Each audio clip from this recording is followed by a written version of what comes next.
Have you noticed how something that you think will take about 30 minutes ends up eating up your entire evening? This isn't about working harder. It's about why some things take longer than they should. Here's the brutal truth. Most things take long because we give them permission to. I was surprised how something that usually took me 6 hours to do took me about 3 hours, 30 minutes, and I still got an output that was of high quality. And that was where it hit me, the Parkinson's law. Work expands so as to fill the time allocated to it.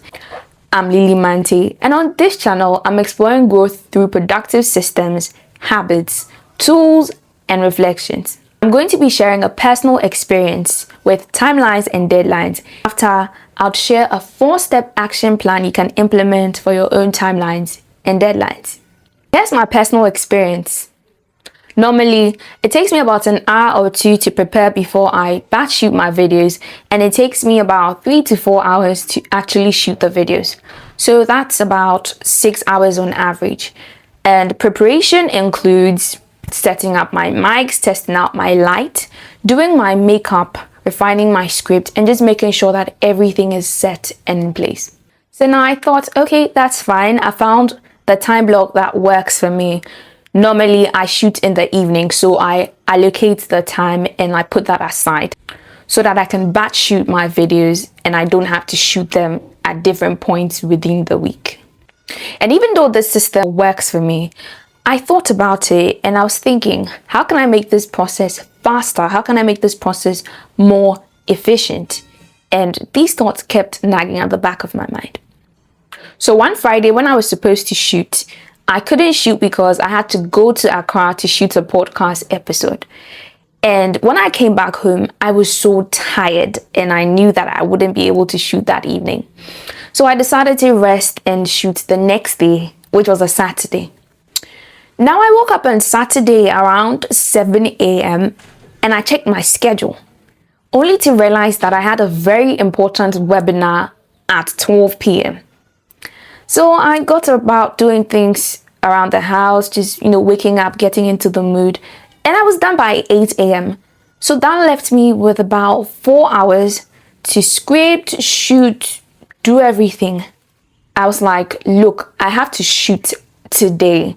And the reason why that time window worked so well was because I had a series ongoing on my TikTok and my IG, and I had to batch shoot videos for that series. So if I didn't shoot on Saturday, that means I was going to miss some days in my series, and I didn't want that. So I was very determined. Now I couldn't shoot after the webinar because then I had to do things around the house. I had to help out and all of that. So the only time window I had was that 8 a.m. to 12 p.m. time window in the morning. So I thought about it and I was like, well, I'm going to do it anyway. So I started setting up, I put my mics up, I put my lights up, and I put the whole setup. And I was surprised because I was able to finish that in a very short time. Then I went on to do my makeup, and my makeup usually takes me about an hour, to 40 minutes. But that day it took me about 20 minutes and it still looked good. I was surprised. So I decided to go on and start shooting, and I got to work. I was able to finish shooting all my videos, but I didn't finish by 12. I finished by 12:30 and I was still able to get on and go to my webinar. So what happened was I was surprised how something that usually took me 6 hours to do took me about 3 hours, 30 minutes, and I still got an output that was of high quality. And that was where it hit me, the Parkinson's law. Work expands so as to fill the time allocated to it. I knew of this law, but that particular experience made me live it and see that the work that I usually did in 6 hours was able to fit within a 3 hour, 30 minutes window. And I understood that work really does expand to fill the time allocated to it. Now, the interesting thing is that That time pressure that I faced didn't reduce the quality of my work. It just removed unnecessary resistance I didn't know I had in my system. Let's look at a simple analogy. Say you have to go on a trip and you're only allowed to bring one suitcase. And it has to be a small suitcase. What is going to happen is we're only going to fill that suitcase with the very, very essential things that you need on that trip. But let's assume that you're allowed to bring a bigger suitcase. Now you have room to play around and you're definitely going to pack more things. And you're going to fill that suitcase with, oh hey, I could use that. Some just in cases, just because you have the space to do that. Time works the same way. Think of time constraints as you just being kind to your future self, because then your future self has to deal with less decision fatigue and your future self is able to move with some calm urgency. Urgency doesn't have to feel like panic, and that's exactly what a time constraint does for you. Now, let's look at the difference between a deadline and a timeline. A deadline is non-negotiable. Things have to get done by that set date. Say, for example, the report is due by the 15th of February. After the 15th of February, there is no grace period. Deadlines are non-negotiable. There are no workarounds. But a timeline is more elastic.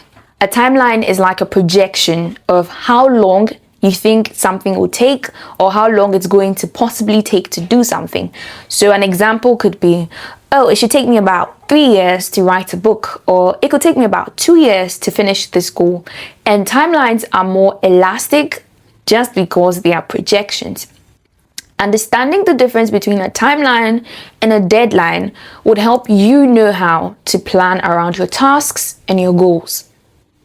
Since we're talking about timelines and deadlines, I know that a lot of us like to work with last minute pressure, where we are supposed to get the work done and we are working very close to the deadline.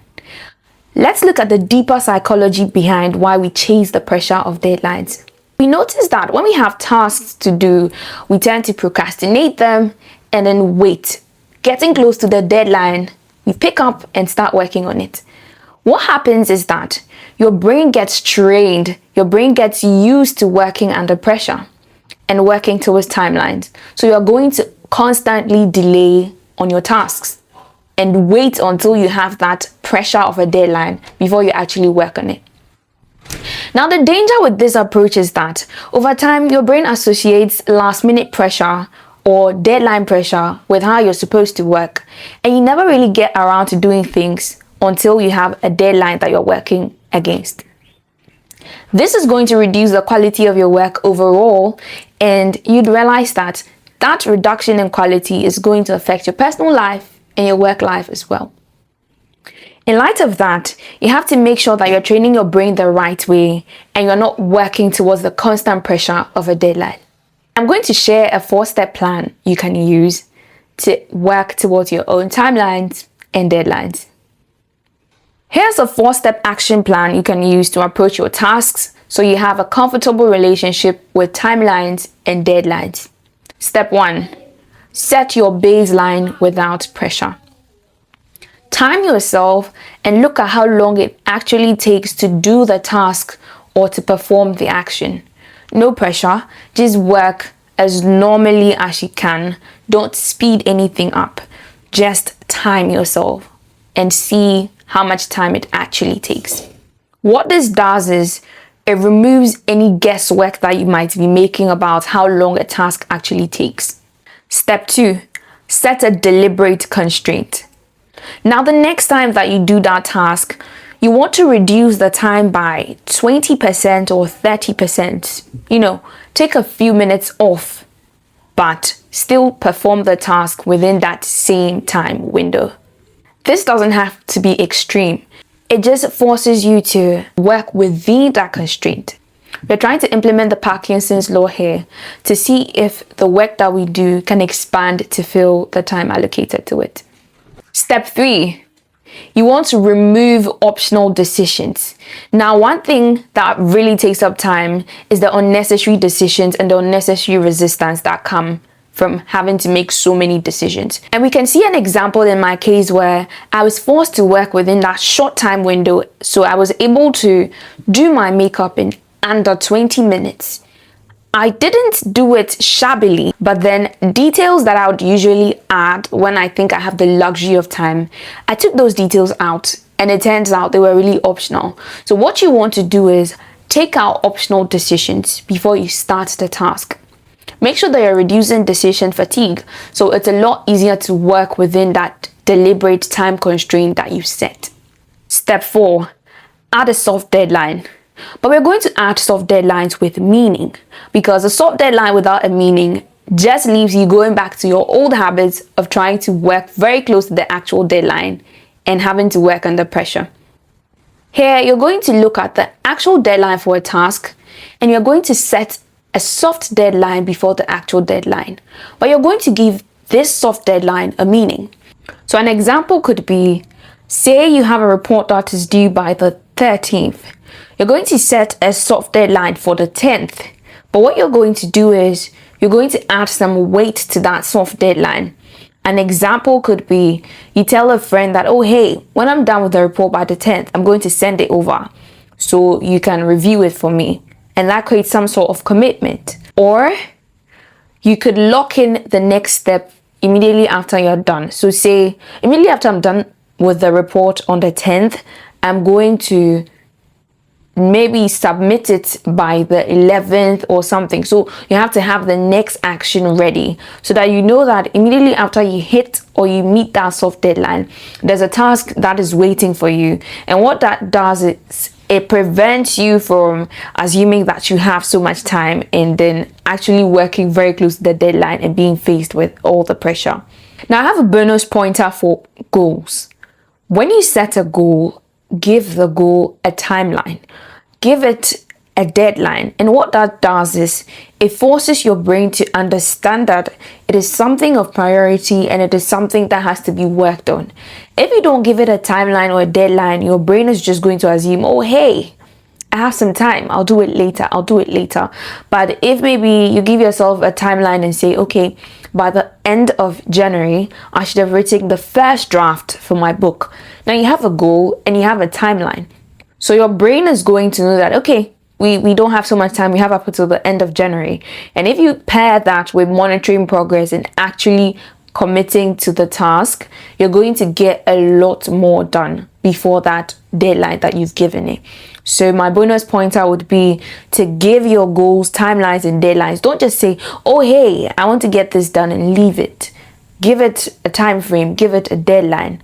And if it's even in years, still give it a timeline and a deadline, because once you do that, your brain knows that, yes, this is something we should pay attention to. This is something of value, something of importance to us.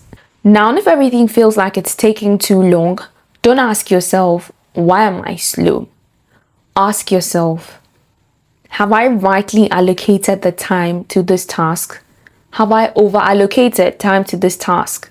Did I give too much time than I should have to this task?